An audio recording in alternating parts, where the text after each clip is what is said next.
Assalamu alaikum and welcome to Salaam Sports here on Salaam Radio. We are live, we are back, 106.2 FM, and I am joined in the studio by Sadat Akram. Assalamu alaikum, Sadat. Wa alaikum salam, how are you? Yeah, I'm good. I'm loving the energy in your voice. That's great to hear. I'm disappointed I'm not on Facebook. I can't see myself. Can you not see yourself on Facebook? No. Or you look for Facebook? It says now live. While I go and look for Rashid Ansari. Rashid, assalamu alaikum. No. No, let me put my headphones on as well. Hello, assalamu alaikum. Looks like he's been put on hold. Yeah, Rashid, rightly on so. hold again. Is he on hold? Is he with us?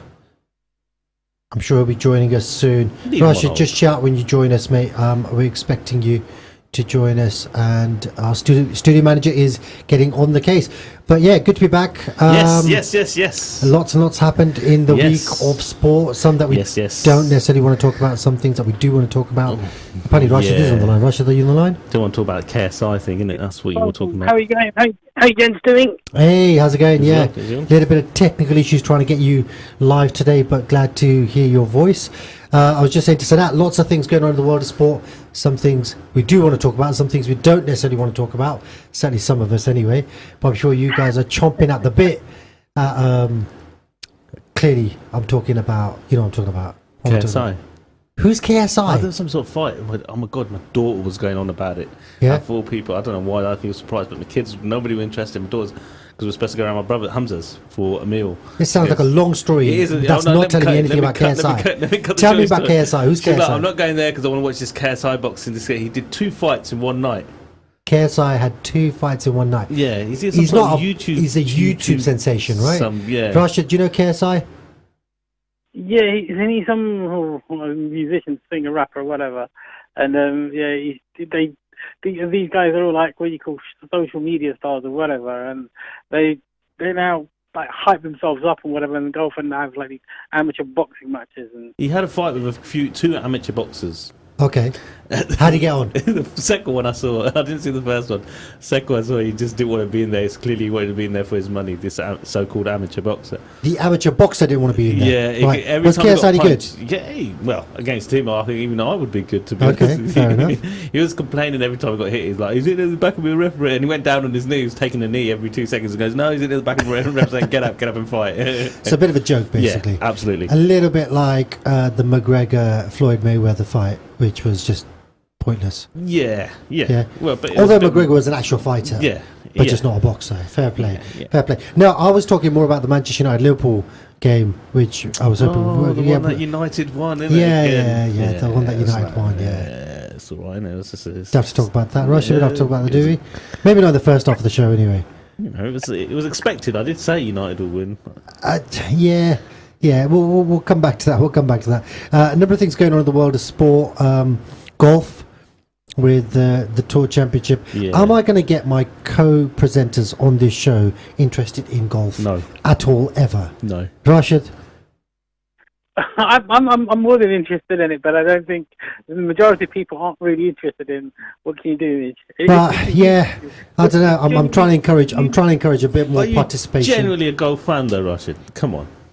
No, I mean I do watch the majors. He loves to ride a cup. He loves to ride a cup. Is it easy? I take it back. Absolutely. Who doesn't love the Ryder Cup? And you watch all the the big 4 tournaments when they take place. But yeah, I mean, I'm not going to sit there and watch every single golf tournament. No, I'm not that sort of addicted into golf. But it's a great skill. How did you get into golf? How did it used to? I mean, say YouTube. Well, I only yourself. got into it like not recently, pre-COVID. I was invited by a few friends, and someone I know. Ooh, check you out. Yeah, invited to a country club, were you? Somebody I know got free coupons or free something to go have a couple of rounds, and I just thought, right, this was during during the off season. There's no football on. Yeah. And I was like, I'm so bored. I've got nothing to do. I was like, all right, I might as well go. And yeah, and then at the time I was like, this is going to get so boring, but I might as well check out all these posh people go and do. And it's the skill that really draws you in. See, I think if you like cricket and Yeah, you I like love the cricket. if you like the feeling of bat on ball, when you time it right, Yes. and you don't feel That it in sound. your hands, the sound and just the way the ball reacts off the bat. If you like that and you want to chase that, golf is an ideal sport because 9 times out of 10 you'll hit a half decent shot. That 1 out of 10 you hit it when you don't feel it. You know, it's like a knife through butter. You know, it was the other way around for me. It was only 1 out of 10 when I was able to hit it the first time. Oh, that's what I'm saying. Yeah, that's what I'm saying. 9 out of 10 is like average at best, and that 1 out of 10 you occasionally once I catch played, it. it was 9 out of 10. I'm missing the ball. What's going on? It looks easy on telly. Yeah, no, absolutely. That's a fun childish bit when you're first playing it. First time with your mates, and there's a bunch of you playing it for the first time, and you're all missing it. See, this is why we need Arif back on the show because Arif plays golf. Arif knows rugby, he knows tennis. We're going to talk about tennis as well a little bit. He knows about all these sports, and all we know about is football and a little bit of cricket, right? Yeah. A little bit of football, a little bit of cricket. A little bit of football, a little bit of cricket. But anyway, golf tour championship is going on right now. For those of you who don't know, Sadat, and I'm sure some of the listeners as well. The tour championship, it's like the end of the season. So throughout the season, it's like people, depending on where they're placed in each tournament, they get qualifying points. Right. And the aim is that the person with the most qualifying points has the biggest advantage going into this showpiece $20 million event. And I know $20 million event sounded like a lot of money a couple of years ago, but now with Live Golf, where every tournament is like $50 million, it's like $20 million, nothing. But anyway, Scotty Sheffield, world number 1, he's accumulated the most points, so he starts the tournament 10 shots ahead of where he should be. So they like give him an advantage because he's done so well all the way up to this major tournament. He starts off at 10 under par, and then the second place guy starts at 8 under par, and then you get a handful on 6 under, 5 under, all the way down to 0. The others, like the ones who are like placed 20 to 30, I think they will start on 0. And the guy who's been the best over the season starts with a 10-shot advantage on the people who are back of the pack. Isn't that a lot to catch up on? A heck of a lot to catch up on, especially, you know, given how good this guy is. He's been the best player all season.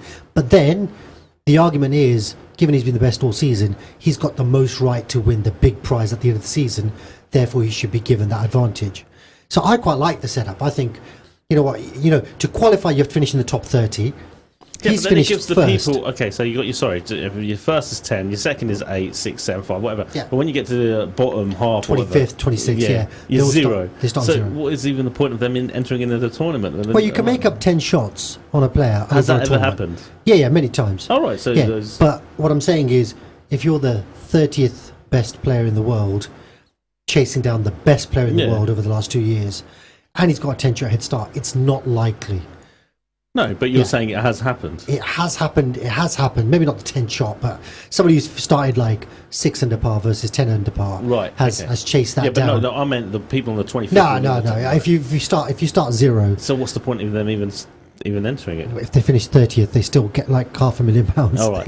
Thanks for the money. There's a lot of money. Thanks for the money. I'll take that. Because they've qualified, right? So they've qualified for this end of season thing. So this is like supposed to be like an end of season cup to crown the champion of the season kind of thing. Yeah. So it makes sense for the person to have done the best throughout the season to be given the biggest advantage to have the most chance of ending up winning.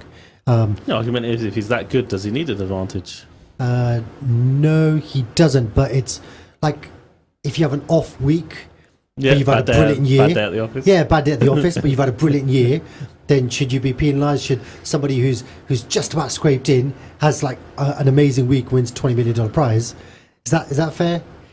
I like the setup. I think it's interesting. A lot of people have said things either way, but I quite like it. So Scotty Sheffield, world number 1, he started in the lead. He's still in the lead by 1 shot now, being chased by Zander Schauffele, and play was suspended in the middle of the 3rd round because of inclement weather. A little bit of lightning and thunder going on in Eastlake in Atlanta, in America. So I'll be following that a little bit later if anybody else is following it.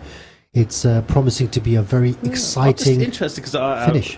Other than yourself and Arif, I don't know any really Asians that are interested. Tarek plays golf. Since I came into the vet, shall we say, also I met yourself. Ahmed plays golf. All right, and you Showcat plays golf. People. Yeah, Donny Westtown, a goalkeeper, he plays golf. Yeah, Big Saj Railways. Yeah. He plays golf. Oh, yeah, wow. There's a fair few of us, mate. There's your assistant manager or your co-manager with the under-12s last year. He plays golf. He plays golf. Yeah. So I thought you just dragged him along, didn't it? Being the older brother. Nah. Rashid plays. Bidam plays. Literally everybody plays. Asim, studio manager, he plays. He's decent. He's got a handicap of 12. Decent player. See that? I wouldn't say I Wow, play. it doesn't look bigger than the I golfers can clubs. hit the ball, but yeah, I wouldn't say I play. Russia doesn't play. He hits a ball. I tried to hit the ball. So yeah, no, if you're following that, Yeah. try catching it. I mean, it's on Sky, isn't it? It's like one of those things that's on Sky Sports, like non-stop. I'll tell you what, another sport, sorry, just Go on. it was also interesting. Frisbee. Did you know how big that is? And I it's do not know how big that is. That is massive. And one of my good friends, family friends, his son plays for England. Are you he's like, serious? Frisbee, and I was like shocked. I said, "How on earth did you get into frisbee?" And I go like football, cricket, nothing. I just think like Frisbee. if sport isn't amazing. televised, then it just goes under the radar. Yeah, like we don't know exactly. anything about And he it, showed right? me on the YouTube. There's obviously social medias out there, and the videos of him and how they were playing. It looked great. You know, it's similar to any of the team sport, because it's a team sport. You try and get into a certain zone, etc. Yeah, yeah. And it was really good. I thought, wow. But yeah, again, you just think, how do these sports get out there? Because we only play at school. You only find like rounders, cricket, football. Yeah, well, for the benefit rugby. of our listeners, we are absolutely not going to be covering international frisbee in future shows. So don't worry about that No, but I just whatsoever. thought I'd plug it out And there. if I get enough pushback, I think we'll stop covering golf as well. Because there's not a massive Or if we get take-up. enough support for frisbee, you never know. Just because you never don't know. play You frisbee, it's like never- me. Just because I didn't play golf doesn't mean that That's it's the not thing, out isn't there. it? You just never know. Yeah, Talk to us about the cricket. Rashid, have you been following the cricket? big game on today. Yeah, I was following England or South Africa. Yeah, let's not talk about Yeah. Pakistan, India just yet. Yeah, okay. But England, South Africa. Have you followed that at all? Yes. So tell us a little about how that panned out. Last time we finished, we were They saying were that. slating England. Yeah, weren't because of the way that they played. But saying that, the opener for England did exactly what we were talking about. The old-fashioned saw the new ball out. When Yep, he saw the new yep, ball out, exactly. I think he did 7 off about 60 balls. they? 70 Very, balls. very slow start. Very slow. But then I don't think he made a massive score at the end. But, he kept it tight at one end and kept frustrating South Africa. And then the centuries from Stoke and Leaks. Leaks is another one who's they're saying is obviously the best wicketkeeper, but he's not a Folkes. great. Who's Folkes? I've not seen Folkes play before. Wokes, and I say Stokes. Sorry. Stokes and Folkes. Stokes, Folkes, and Stokes and Leaks. Folkes both got centuries, right? In the second Yeah, they innings. all got In the all got first innings, rather. century. But his position as the wicketkeeper was in doubt, though. While he's the best wicketkeeper, it sort of like took away a batsman because he's not the great batsman, but he's answered critics. He's got a century. Yeah. And Rashid, did it's we been get amazing. to see Fazball, or was this a different type of cricket from England? It was still a bit of baseball, but the problem simply is, as you've pointed out, is the openers, and again, just failure. And it's always England's middle order that are bailing England out. But in this Test match as well, did you not see Joe Root's not? Roots. He's been so far, and that's the worrying thing. If England's top three, aren't scoring, then it's always down to the middle order. Yeah. And people like Stuart Broad coming in and swinging his bat and like crazy, trying to tee off. And it's England's openers are letting England down. The openers are absolutely poor. And you've made that point in him over and over again. So I'm highlighting that because it's just you've said it and you've been saying it quite consistently and you've been spot on. Yeah, I don't see what you would look for in an opener other than seeing off the new ball, getting the odd 50, right? I think if an opener gets to, it doesn't have to hit. They have to have a partnership. I don't think England openers have a high record of partnerships of 50 plus between the two. And I'm not saying 50 each, just a partnership of 50 runs and seeing off a new ball or taking away that pressure. Alex Lees fell for 4 runs. Zach Crawley, I'll say one thing about Zach Crawley is he did hang about, right? He did hang about. We lost Pope. So how many balls did Crawley, have you got the list of how many? Crawley's got 101 balls he faced. Yeah. So he saw off the new ball. Decent. Yeah, he saw off the new ball. And he only got 30? Scored 38, yeah. Scored 38. Yeah. And then that allowed Bairstow, Stokes and Folkes to come in and smash the balls around. But the match was won by England bowlers.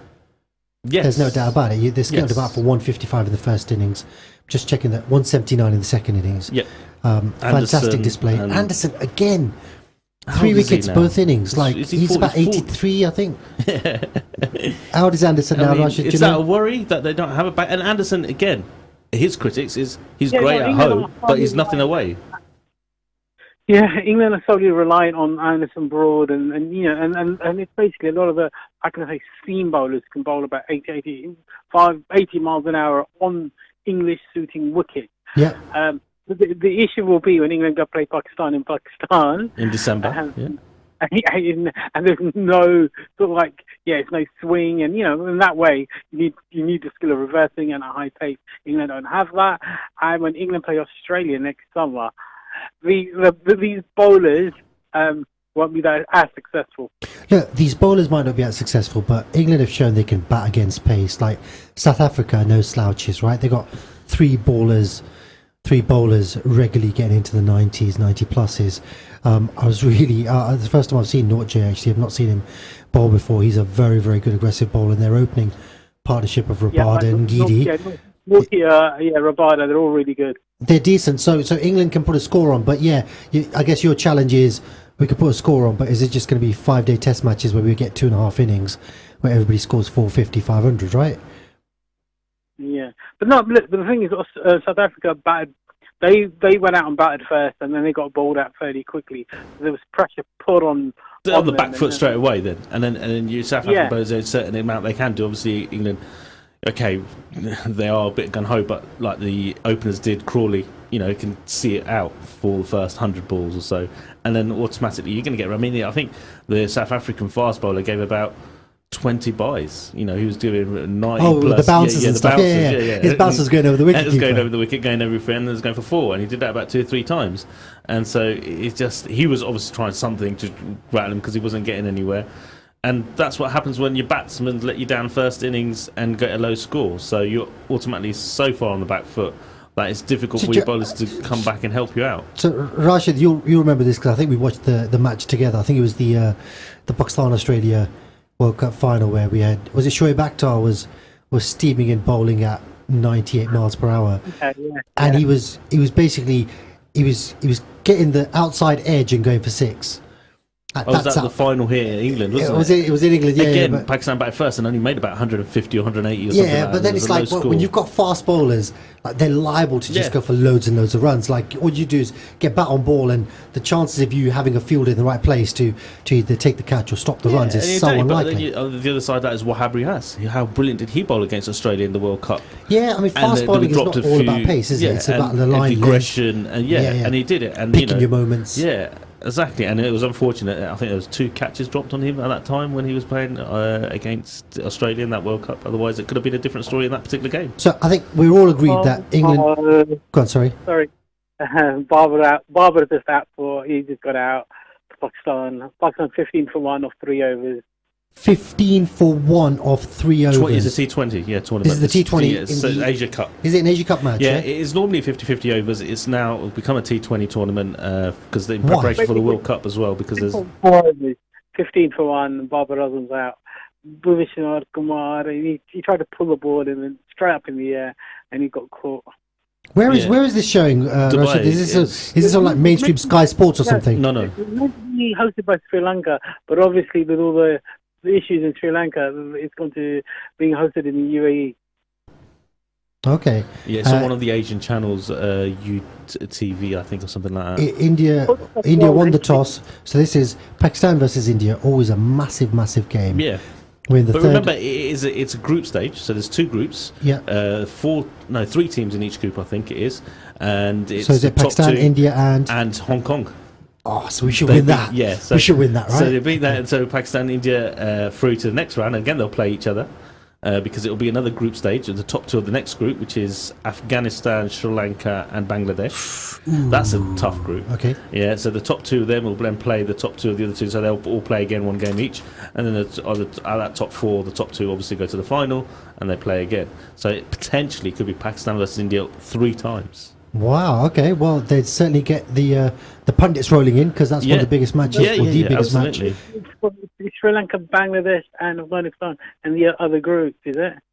Sri Lanka, Bangladesh, Afghanistan in the other group. Yes. I just think Yesterday Afghanistan. was the first game. Afghanistan. Another friend of ours would say that's very explosive, isn't it? That group. That's going to be pretty. Some of those matches could be quite explosive, I'm sure.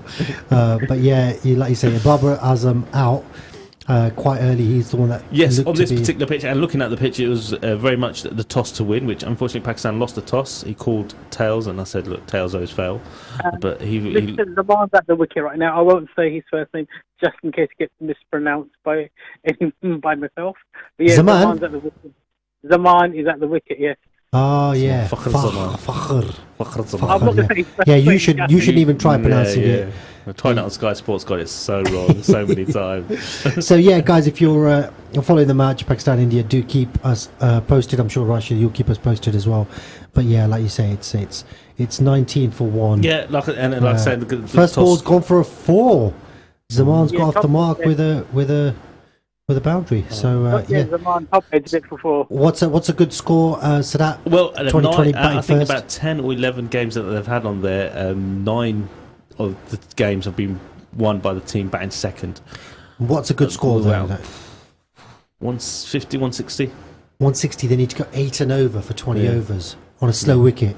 I think 160 they do really well to get 160. But yeah, we'll Well, follow it'll be that. I'm sure we'll difficult follow because that. India have 2 spinners in their team today, so it'll see, and looks there's quite a bit of green. Step so down the it means, wicket and lift them over the top now. You would hope so, yeah. Yeah, that's what I do. would do. Spinners. Yeah, standard. It's an easy game from here, isn't it? yeah. Use your feet.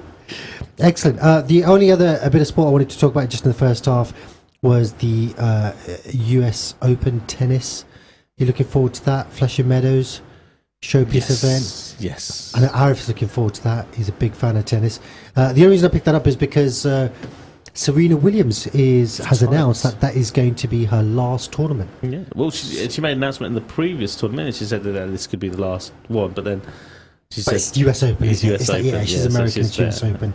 She's going to play that. She's been given a wildcard entry, as has her sister, Oh, wow. Venus Williams. So they're both in. Venus Williams is ranked like 1300th in the world or something ridiculous, like over 1,000.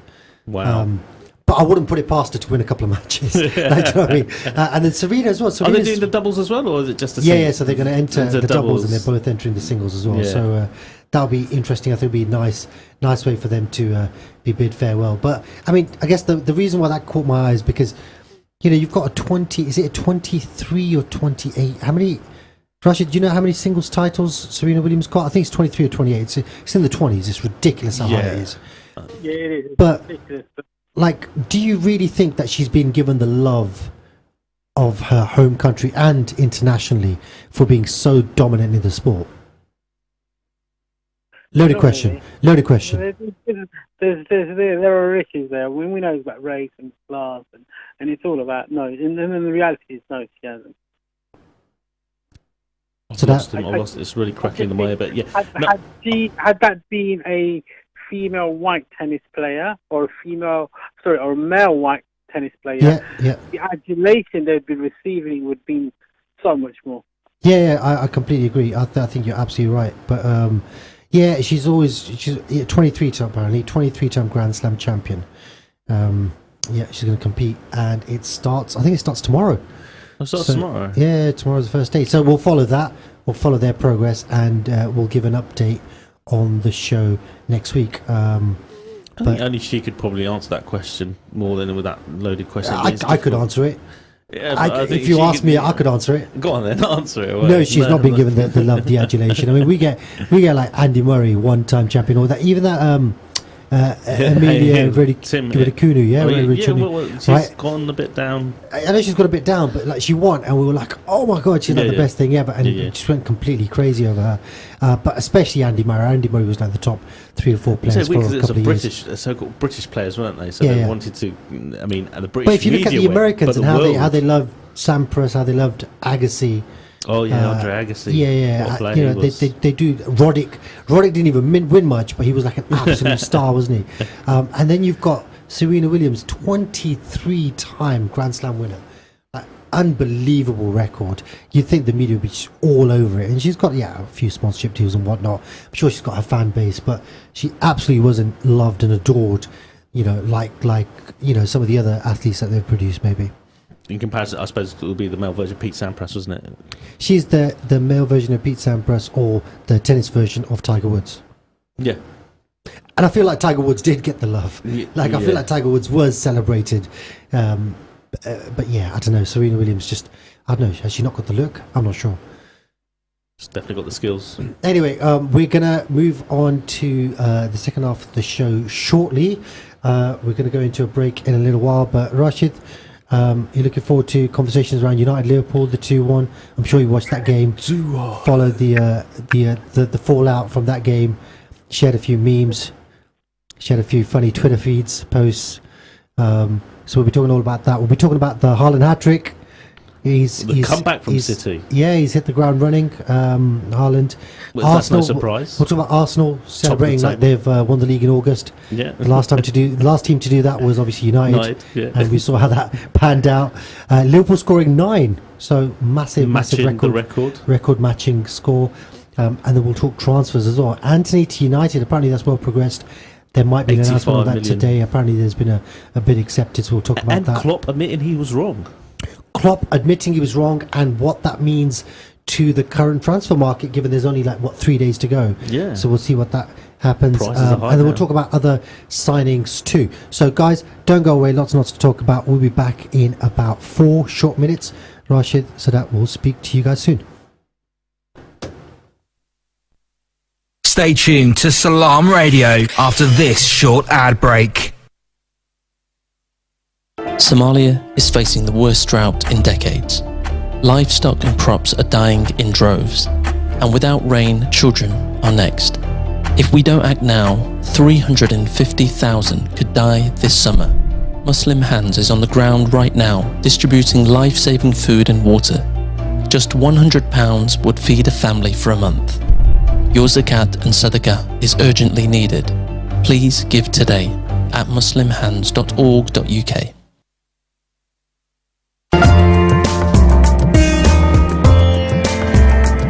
Where can you get high quality and low prices? Amar Food Store and Halal Meat in Lincoln Road Triangle is the place to go. Pay us a visit and take advantage of our special offers and great range of products on groceries, vegetables, fruits and halal meat. Also send money to Pakistan absolutely free. We have all top brands at special offers, offer free customer parking and provide a free local delivery service. Amar Food Store and Halal Meat, 613B Lincoln Road, Peterborough. Call us on 01733 687 374. High in quality, low in prices. Do you own a restaurant or takeaway? Cater Fair is an expert supplier of new and used commercial catering equipment. Visit caterfair.co.uk for quality equipment on sale at the lowest prices. Or call us on 01733 310 115 or visit us at 11 Royce Road, Fengate, Peterborough. हाँ जी जनाब आज तुसने किया 12 बजे यार family की बाहर खड़ना चाहना या खिलाने पिलाने से सोचना कुथे जाओ इस च परेशानी वाली केड़ी गल है इब्राहिमी बफे रेस्टोरेंट पर जाओ उते फ्री पार्क करो उन्होंने मजेदार ते स्वादले पाकिस्तानी इंडियन चाइनीज ते इटालियन आय आय आय आय खाने ना ते जोड़ी कोई नहीं नाले सस्ते ते स्वादले ए तेराक्स इसका मतलब है बटवा भी नहीं होला होनेगा Ibrahimi buffet restaurant variety of delicious dishes के अलावा जेलाटो आइसक्रीम एंड वॉफल्स भी करते हैं वीकेंड्स पर अपना टेबल बुक करवाइए और वीकडेज तशरीफ ले आइए ओपनिंग आवर्स शाम 5 बजे से रात 10:30 बजे तक Ibrahimi restaurant 63 Sycamore Avenue Peterborough PE1 4JP telephone 01733 313131 Are you looking for a career where you can make a difference? At Cross Keys Homes, we work with our local communities to create opportunities that change lives. We're looking for enthusiastic, talented people to join our team, from apprenticeships to senior management positions. Cross Keys Homes can support your development while you enjoy great employee benefits. There are so many opportunities for you to shine. Apply to join the Cross Keys Homes team at crosskeyshomes.co.uk.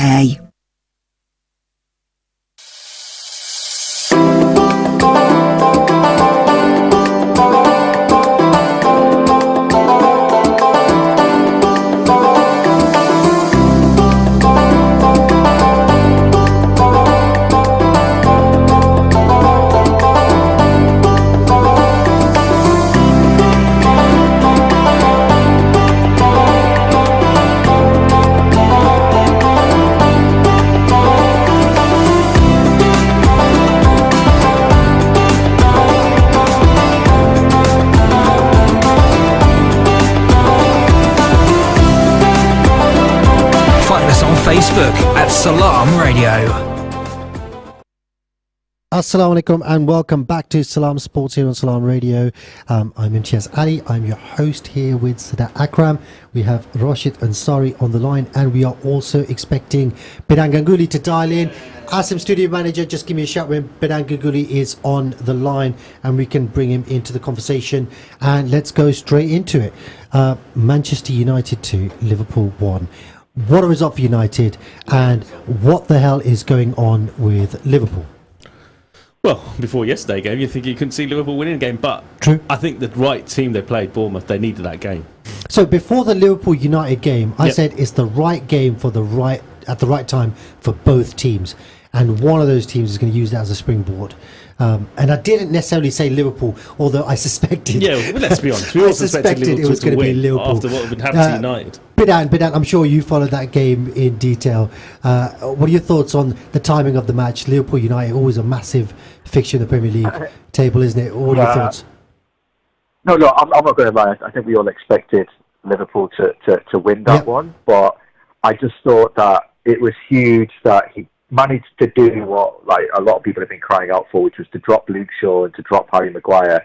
And obviously, look, with Ronaldo and Cristiano Ronaldo, I know, and it just gave everyone, like, the energy levels just went up. We were able to press from the front with Lanka, Rashford and Sancho.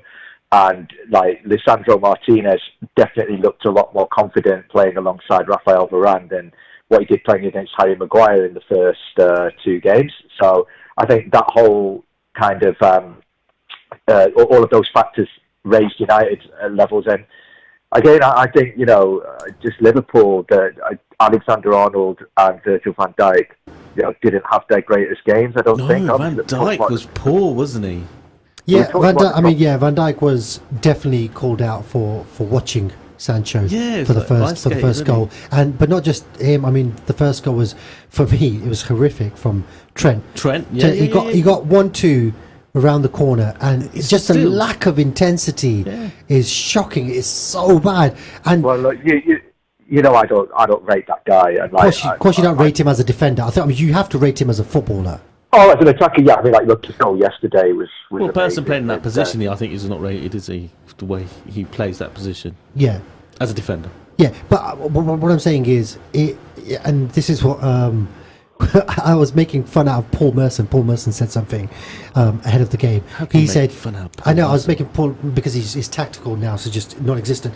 But he said, United just have to run more. That's the only thing they need to do. They need to run more, and they'll play better.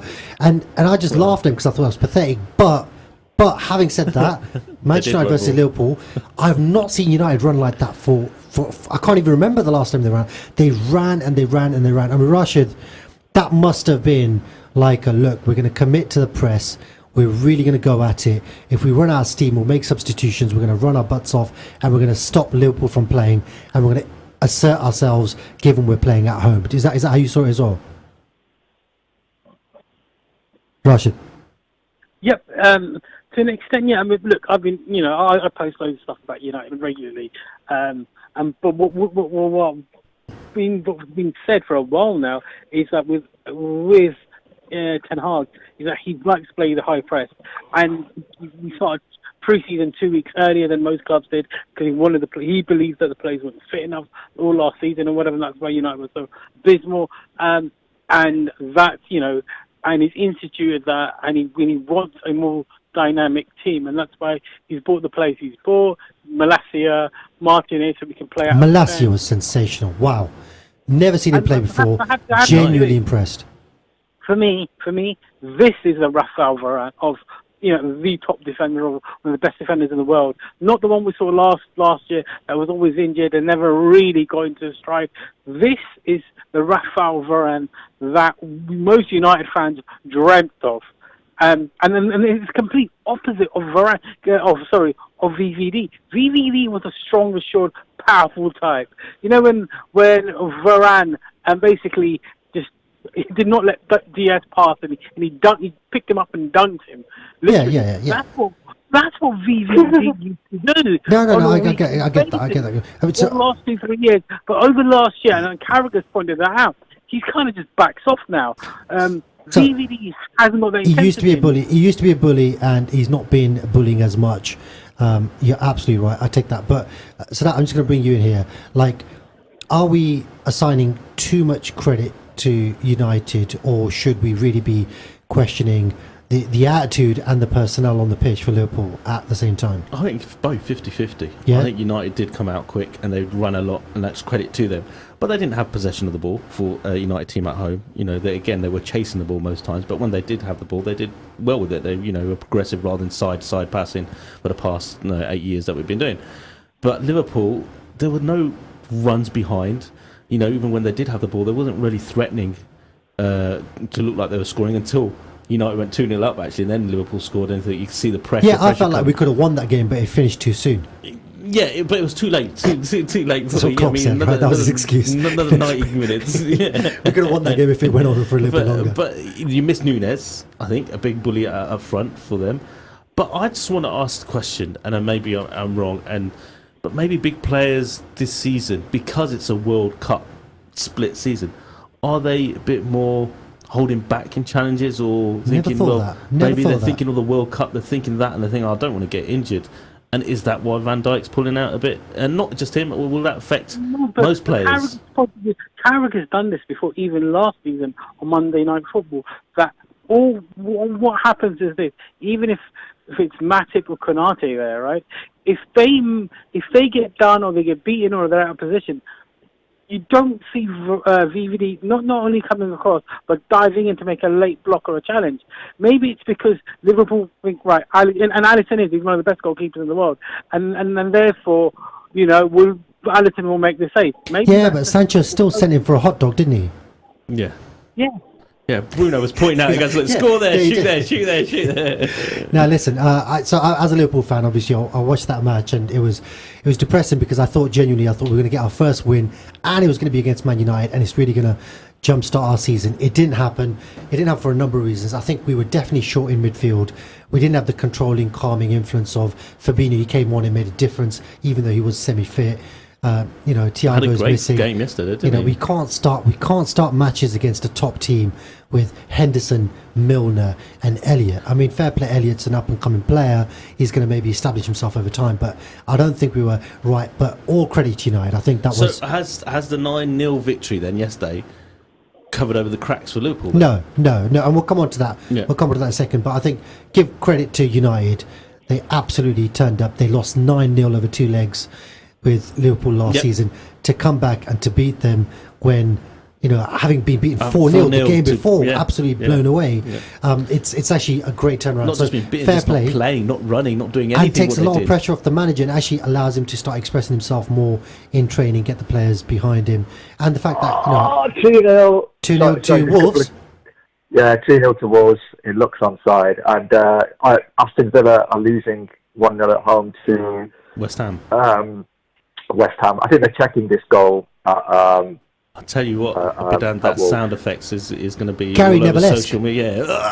Studio manager, can we cut that sound and then just loop it in the next show? Thank you. Yeah, I mean, look, so Gerrard again, like Will Carragher always mentions Neville's record at Valencia. Will Carragher starts to go at his mate Stevie G. He always used to have a go at Neville for defending Solskjaer because he was a teammate. Will you ever go with Stevie G? Yeah, I don't think he will. Stevie G's doing a great job at Aston Villa, and Neville got sacked in his only management job. So, yeah, I don't think he will. But look, it's around about. Okay. Is it 2-0 then? Is that goal been given? Let me just see. It's definitely onside, but they're checking the foul. So okay. Well, on Newcastle, I thought before obviously we finished the show last week, I said it would be a good yardstick, measuring stick to see where they are against City, and they played brilliantly against City. I don't know if you saw the highlights. I did see the highlights, yeah. And I thought Newcastle are going to be a team to beat. Yeah. Now today against Wolves. I mean, I don't know disrespect to Wolves, but I expected Newcastle to be. It's difficult to get yourself up, isn't it, for games like that? That's going to be the difference, isn't it, for the investment that they've made in Newcastle? And mentality is a big thing. Mentality is definitely a big thing, and they're going to have to change that over time. I want to move on to Haaland. Oh yes, Haaland. You know what? City are our biggest competitors. City have cost us the chance of winning, a couple of leagues that we would have They're otherwise disallowed to potentially go, won. by the way. Here's a goal. It's disallowed. Oh, disallowed. So it's still 1-0. Still 1-0. Oh, that sound effect for no reason. But you've got City who pretty much, they won the league, just about won the league. They've been dominating the Premier League for the last 8-10 years. Pretty much been top team or the second team every single season. They've got Guardiola, who's won 10 league titles in 13 attempts. Ridiculous record. And now they've gone and got probably the best young striker in the world. Probably For 15 million as well. Yeah, for not too much money. Yeah. Scoring a hat-trick after being 2-0 down against Palace to win 4-2. I mean, is Well, it you know what two things he's got, Image? Go on. The two things that he's got. I know is one that thing he's got. I know one thing. Can I tell you what one thing he's got? Go on. He definitely knows what the goal is. He knows that's one, and do you know what the second one is? He loves scoring goals. He loves Sometimes scoring goals. he scoring. This is it. And I know it's cliche, and I know it like He's at tongue the in right cheek. place at the right time. But the analysis on Match of the Day last night with Ian Wright, he was like, "Look, he loves to be there. He loves to be in that position to get tap-ins." And I'm like, "That's a striker. That's a striker." Not the tap-ins. You don't. No, was it the third goal? I think it was his third goal, the hat-trick That goal. third goal was just like that is what you want. Yeah. That reminded me of prime Lukaku. That did. Yeah, the strength. He reminds you of Van Nistelrooy. He does. Haaland reminds you of Van Nistelrooy. And Exactly. and he's gonna get lots and lots of goals. goals, So should everybody just give up? Do you really Has he think? scored outside the box though? Yes. Talking about Van Nistelrooy, has he scored outside the box? Biddy reckons everybody should give up. Rashid? No, you gotta keep putting the pressure on City. Hopefully, you think the defence will crack because look, they keep giving goals away. Yeah, that's exactly what I was going to say. But if you can score early, you can get a few goals early, and you can somehow manage to man-mark Haaland out the game, and you've got a chance of winning. Yeah, if you're going to give 2-0 head starts to most teams, I think they'll be unstuck in a few games. At least in one or two I wouldn't games. mind if Liverpool got a 2-goal head start against them. Exactly. Yeah, that'd be Exactly. awesome. Let's great signing though. We can all agree, great signing. Absolutely, the missing piece, if there was a missing piece. Do you think this is the key that unlocks the Champions League for Pep and City? Ooh. Bidan, thoughts? It's like I said. Like I know that Rash is right. If you get at City's defence, you might be able to sort of rattle them. And I mean, I don't necessarily think so. I think that with Haaland yesterday, he got them out of jail, but they kind of won that game last year. I mean, against Aston Villa, they went 2-0 down and won 3-2. Yesterday, they won 4-2 and all of that. I think that Rash is right when he says about the defence and defensively they're just not, they're not keeping clean sheets like they used to. So maybe Champions League is still beyond them. I think Liverpool could still get further than them in the Champions League, but I mean, I don't know who's going to win the Champions League this year. Like Real Madrid.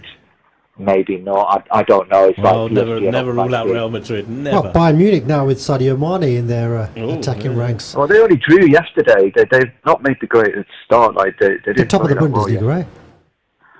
I'll have to check. So let's move on. Arsenal 100% start, celebrating like they've already won the league. Your thoughts on that? I thought Jesus was the signing, and I think he's a brilliant player. I know he didn't score yesterday. Gabriel Jesus. I think he's been great for Arsenal, and Arsenal seem to have some sort of identity when they're playing. The other side of United is why we picked up the points against we beat Liverpool, we picked up points against Southampton, still don't seem to have quite an identity, but Arsenal, you can see they're progressing. Again, I think they're celebrating too early for the season. Do you know what? I hear a lot of this, but the bottom line is that look, under OGS he finished third and second, right? And Arteta can't even dream of doing that. So I just don't think Arsenal are that, They might have, but they didn't play brilliant under. Let's be honest. This is why I love the Arsenal brilliant. story. Yeah, I love the Arsenal story because you're right. They're a million miles away from winning the league or finishing second even, and yet Arteta gets plaudits and OGS was just ripped, and I love it. I mean, you can see a progress. I mean, there was a lot to progress with Arsenal as well. They were, pretty down as United were, or still United still are, I suppose, because they're not really picked up massively at the moment. But I think that's where he gets the credit from. I don't think Arsenal are going to win. I think with the way that they're playing, win the league. Win the league. Nobody thinks they're going to win the league. Literally, nobody thinks they're going to win the league, other than Arsenal fans. And then the struggle is to get into the top four. Rashid, how much is Arteta spent to not qualify for the Champions League. And then also Arsenal have quietly got rid of Pepe, not the chicken shop, but the £72 million winger they bought, right? And, you know, and nobody talks about any of that. They made mistakes. They made mistakes. They got, United, everybody was thinking about it. But look, they've got something going on there. Like, you can't deny that. Like, Ben White had a really rocky start. Looks to be half decent. The defence looks to be in decent shape. They've got an excellent keeper now. I think had the start that Arsenal had to start the 3 wins, shall we say? 4 wins. Sorry. I think Saliba's going to be a brilliant defender. I think Gabriel isn't that great, but I think Saliba looks the part. And Odegaard, I mean, Odegaard looks like a really cultured player, doesn't he? Yeah, he's a captain now, which I find really surprising. But yeah, he just get them, like, he's been a good signing for them, and he's just growing, I think. And he just, when he plays well, so do us. I know it sounds cliche, but he's doing good. Yeah, I mean, thoughts, Rashid, thoughts on Arsenal hitting top 4 this season? That's what I was going to ask. Oh, is that what you're going to ask? See that? Do you think you're going to hit top 4 after all that? No, I don't think Arsenal will finish in the top 4. Wow. That's Chelsea, what do we think to Chelsea this season? Like, because they were down to 10 men yesterday, and they ended up winning 2-1. They might be signing Fofana. They've signed Fofana, and then they're also now going to sign. They signed the kid from Everton as well. They'll finish in the top 4. Chelsea. Sign who? Sorry. That's guaranteed. They're going to sign Anthony Gordon. Oh, and Anthony Gordon. They've signed Fofana, so they'll finish in the top 4. Chelsea will. It's not a problem. So we think it's got what? City, Liverpool, Chelsea are like guaranteed top 4. Is that what we're thinking? Yeah, I'd say City, Chelsea, Liverpool are guaranteed top 4, and then I'd say between United and Spurs for the final 4th position. Do you think we'll finish above Arsenal, Rash? Yes. Okay, cool. Fine. First manager to be sacked this season? Might as well get predictions then. First manager to be sacked this season? Wow, what a finish from Alan St. Maximan. Wow. Are you serious? I've just taken him out of my fantasy football league team. No, you never take Maximum. Wow. In the 89th imagine Bruno's goal yesterday, but on the volley. That was Bruno's was a volley actually. Bruno was a volley. But yeah, what a finish this is. With a sweeter connection. Is that what, 89th minute equaliser? Yeah. That is an 89th minute equaliser. Not bad at all. Listen, let's move on because we're quickly running out of time, but do keep us updated on any score updates. Liverpool scored 9. Salah gets none. Not even an assist. But not even an assist. But I mean, some of the football was sensational. I know it's only Bournemouth, and I know it's only our first 3 points this season, but a joy to watch. Like, you've got to appreciate some of the football. Joy to watch, but will that mean that they don't need a midfielder after he admitted that he needed a midfielder? Why do you always have to say but? Why don't you just say yes, it was a joy to watch? I really enjoyed watching some of those goals. No, I didn't. You didn't? Bidan, give us something here, mate. It was when they're 8, make sure they don't get 9. When they're 9, please don't break the record with 10. Bidan? Sorry, say that again. Thoughts on Liverpool scoring 9? Did you enjoy the goals? Did you think they were... Yeah, I thought, 9-0 record equaling Premier League score. I thought that obviously, there's DVD and Trent both scored and kept a clean sheet. Obviously, it's Bournemouth, obviously not the strongest team in the world, but look, you can only beat what's put in front of you, and not too many teams have won 9-0 in the history of the Premier League.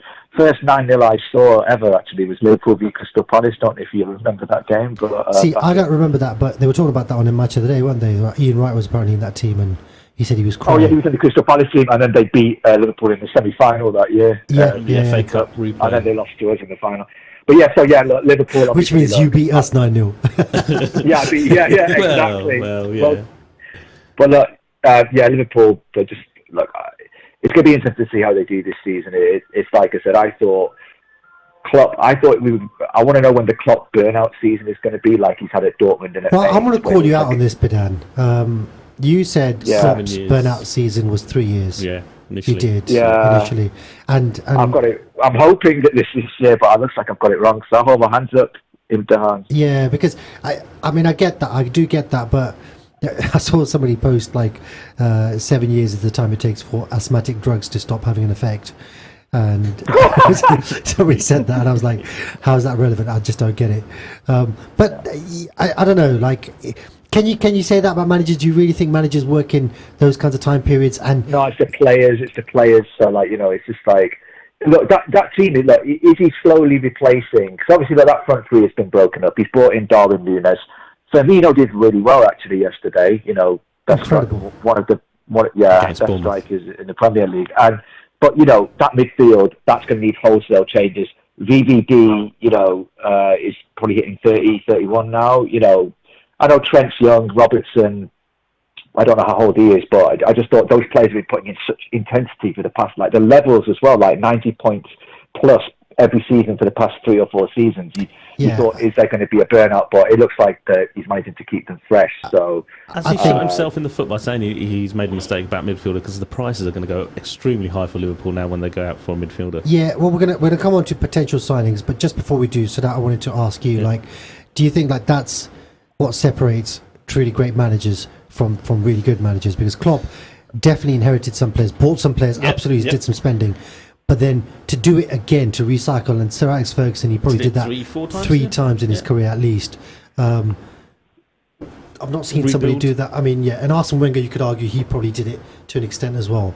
But in recent times, Pep, obviously he gets 150 million, 200 million to spend every year. Yeah. So he doesn't even have to, replace the whole team, does he? He has to replace the odd player in there. Yeah. But like, is that the true test for Klopp? If Klopp can potentially bring in a couple of players, have a team that's indistinguishable, unidentifiable when compared to the team that won the Premier League, and to do it again maybe next season or the season after, that would be the true test. That would be the true test, because Klopp leaves today, tomorrow, this season, say, or at the end of the season or next season, and only ends up winning 1 Premier League.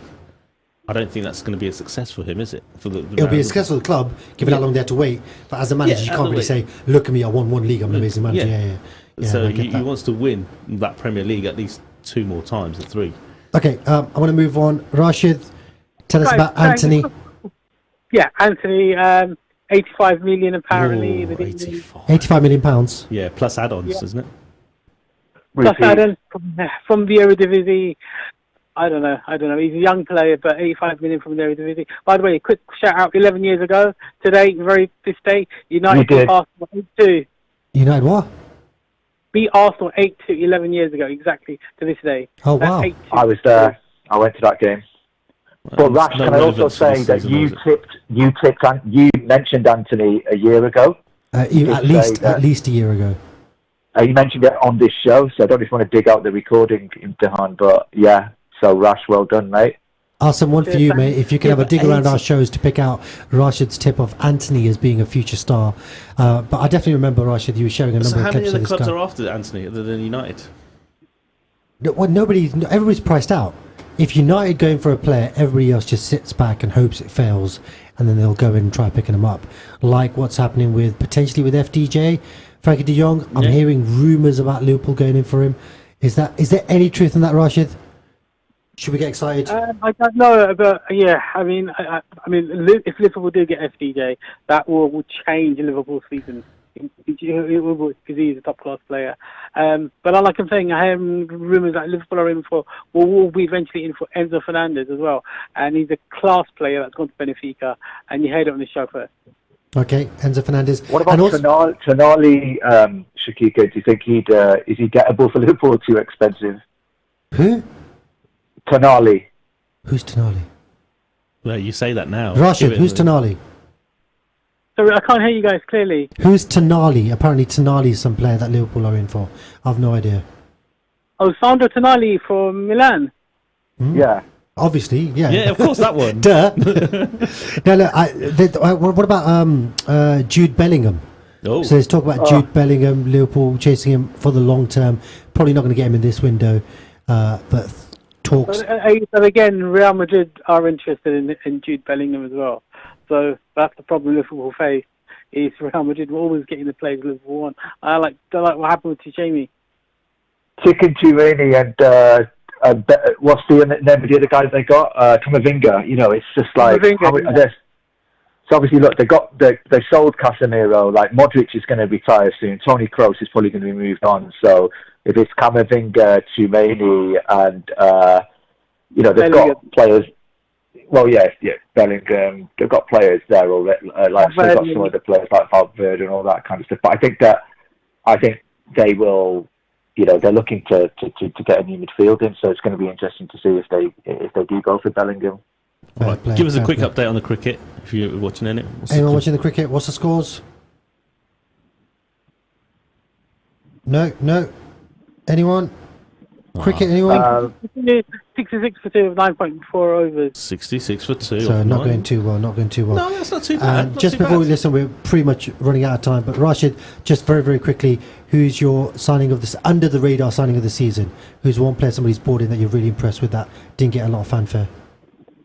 I honestly can't think of the top of my head. You give me a minute, then All right. I'm thinking Malacia for United. I think he's probably going to be brilliant.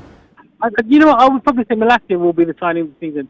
I think because he's only gone for £14 million. £14 million is literally nothing. Well, we're literally out of time. Sorry, guys, we'll have to cut everybody off now. Of things. No time. not good enough, I'm afraid. Sorry, next week. Thank you so much for joining us, everyone. We'll be back again next week.